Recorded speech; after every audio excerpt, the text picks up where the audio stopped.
Hello, so as you can probably see, I've got my Orient watch I was waiting for. This is the Orient Mako 2 in the blue design. It's very similar to the Ray 2 as far as I understand. The only difference I can gather between Makos and Rays is that the Makos have the dial with the actual numbers on, the Rays just have the dials with either its numerals or just the sort of indents for the each hour. So I'll talk a bit about the watch. Obviously I've not had it long enough yet to put a big judgment on it, but I did quite a bit of research before getting this watch, deciding it was the watch I wanted to get. So if I just cut to my face while I'm talking and I'll hold the watch where you can see it, we'll talk a bit about the watch. Okay, so this is the watch. So as said, it's an Orient Mako 2. I'll just put that close to the lens so you can hopefully read the writing on it if the camera adjusts. So this is essentially a dive watch. It's the Orient variant of the dive watch. Now Orient is owned by Seiko, but from what I understand they use their own in-house movement, which is meant to be very good in the Orient watches. But this is very similar to a lot of the Seiko dive watches. Now, the thing is the Orient ones tend to be a bit cheaper, and I like that these kind of look somewhere between a fashion watch and like an actual dive watch, whereas some of the Seiko dive watches, you know, look far more like actual, just very rugged dive watches, which is great if you want that, but I like something that sits somewhere in between, you know, that's rugged enough but also looks nice. And obviously I'm certainly not in the price range myself of being able to buy Swiss chronographs like Rolexes or, you know, Omegas, so this was quite a nice compromise. It's meant to have a very good movement, they're very good on reviews, you know, and lots of people seem to like them, but they're not too unaffordable. Now, this particular one was about £170, but you can get them cheaper than that, but that was to have one that had all the import fees and everything already paid for on it. On Amazon they also had the option of getting the same watch for about £130, but it'd be much longer shipping time, and there was the issue that, you know, you may have to pay additional costs, so it would probably work out the exact same price in the end anyway, so I thought I'd get the one that came from France and only took just about a week to come. So, as you can see, it's all stainless steel construction. It's got a nice firm sort of case back on there. I can't really show you the case back properly without taking the strap off. It's got a symbol as well, the same Orient symbol on the crown, and it's got a nice rotating bezel on this. Now, I missed having a bezel, because I'll go back and show you sort of some of the problems I've had in my recent watches. Now, the watches I've used most recently, if I just get this strap on back up, it was very easy to take the links out of this. It took me literally 5 minutes maybe to take out 4 links on each, you know, 2 on each side to get this back to a good fit to my wrist. So let's show you the 2 other watches. So a while ago I used the Vostok Amphibia as my daily wear. Now the Vostok Amphibias are incredibly good for the price. If you don't know what they were Soviet mass-produced sort of dive watches, and they backwards engineered a lot of the Swiss chronographs to make them, but then they just designed them to be much cheaper. For the money you can often get these on eBay for like £30 to £50. They are very, very good.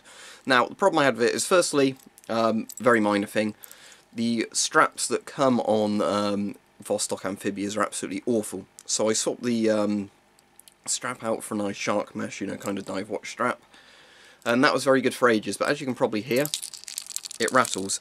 If I take the case back off, it's that the rotors come loose in the watch, so it has a very specialised screw to put the rotor back in, and really annoyingly I could not find the right kind of, you know, screwdriver anywhere online, looking on eBay and Amazon, whatever, that would fit this. I bought the smallest possible size I could find, that's smaller than a lot of the screws in any of my, you know, European watches or whatever, but it would not fit in this thing at all. It was just too small. So I could only do it up by hand, and the problem is, doing the screw up by hand, it's very fiddly. You get the rotor back on, it works for a bit, but then the movement of the rotor actually causes it to come back off, and then, you know, you can only really wear it for maybe a week after repairing it, so it was just, you know, annoying me. So the watch I then went to, and you'll notice a similar kind of strap on it again, because I do like straps like this for, you know, both comfort and practicality of being fairly strong, was a Seiko Kinetic. I've actually had this longer than the Amphibia. This is a really nice watch design. It's a quartz watch, but how it works is that you can check how much energy is stored in it by doing that. If it goes all the way, I think that's a month or 2 months charge, so it, you know, charges like a manual watch, with a rotor that's in it again, but it just charges a quartz battery. It's a rechargeable quartz battery in it, rather than it being a, you know, a mechanical, essentially, design. Now, the problem with this one is, as much as I like this watch, there's no bezel on it, and there's no loom on it. Now the loom is what really annoys me about it, because often when I'm at work or I'm in a dark area, dark room, or I'm outside, you know, in the evening or at night, I go to check my watch and I cannot read this at all because there's no loom. So, you know, as much as it might look like it's quite readable under a ceiling light and the light I've got on over there, the softbox, as soon as you try and use this in a room with dim lighting or a room with no lighting, you know, like say you got out of bed at night and you wanted to check the time on your watch on the table or something, can't do that. And it doesn't, you know, work if you're out at night. Even sometimes under street lamps where you've got a bit of light, you just can't get the good enough contrast to tell what, you know, where the hands are pointing. So that's why I wanted a new watch. I wanted to get something that was, you know, rugged, because where I work as a kitchen porter, I need something that can survive going into sinks and dishwashers, you know, getting food stains splattered on it so I can just rinse it off easily. But something that was comfortable, looked nice, you know, was going to be rugged, from a decent make. Because yes, you can buy replaceable quartz battery dive style watches for probably £50 or less. And yes, you can get other things. And what I had for ages, which had very, very good reviews, and I initially really liked it, was my Casio rechargeable one. It was a Casio Wave Scepter. You know, that was a very, very good watch. The problem was, literally a few months after it went out of guarantee, if that, it went wrong. I've had a lot of problems with it. And again, it's going to cost me a lot of money to either have it sent off for repair now, or to buy replacement parts myself and see if that works. So I thought I'd just treat myself to a new watch, really, why not? So yeah, that's why I went with the Orient Ray 2. So I'll just turn the lights off in a minute and show you the loom. It's not been out in the sunlight all day, so obviously the loom on it is not going to look as good as if I'd done that, but let me just flick the lights off and show you the loom. Right, what I've done is I've held this under my several thousand lumen flashlight for a moment, so it actually does the loom, you know, to a decent degree. So let me just take this off and show it you. Obviously, as I said, if you had it charging all day, it would work very well with the loom. But that's very easy to see loom in a dark room, at least with the human eye. So all of the numbers and the sort of notches on the watch have the loom on. It's got the loom on the hand, you know, the hour and the minute hand as well. And it's got a bit of loom on the terminus point, or whatever you want to call it, north point for the bezel. So if that was where you were setting the bezel to run out, you're in the dark, you could see how close the minute hand was getting to that point.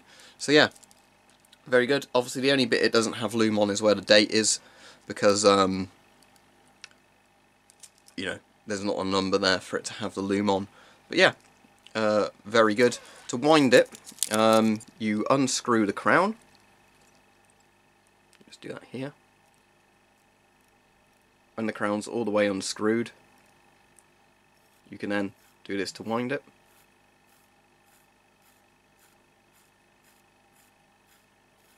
Obviously it winds on your wrist as well. Just push that in and tighten it to put the crown back in. And if you wanted to change the day or the date or the time, you unscrew it like that, and then you pull out the bezel. Sorry, not pull out the bezel, pull out the crown. 1 or 2 steps, depending on if you want to change a date or want to change the time, standard, as like a lot of watches do. So yeah, very impressed with this so far. Hopefully it lasts. It has got a guarantee on it. I can't remember if it was a year or 2 years. But I also know how to do basic watch maintenance myself, so if anything goes really wrong with it after that period, I can have a look at doing it myself. But yeah, so far I'm pretty happy with it. I've not had it obviously long enough yet that I can set it exactly to the time and tell, you know, how much per day it goes off, but I've heard a lot of people say these go off by about 5 or 6 seconds per day, either faster or slower, which is very good for a mechanical watch, especially one that's, you know, in the £100 to £200 price range. Unless you're going for a Swiss chronograph, you're not going to get much better than that. So yeah, very impressed with it so far, the Orient Mako 2. And yeah, hopefully if you're thinking about getting one, this review's given you something to think about.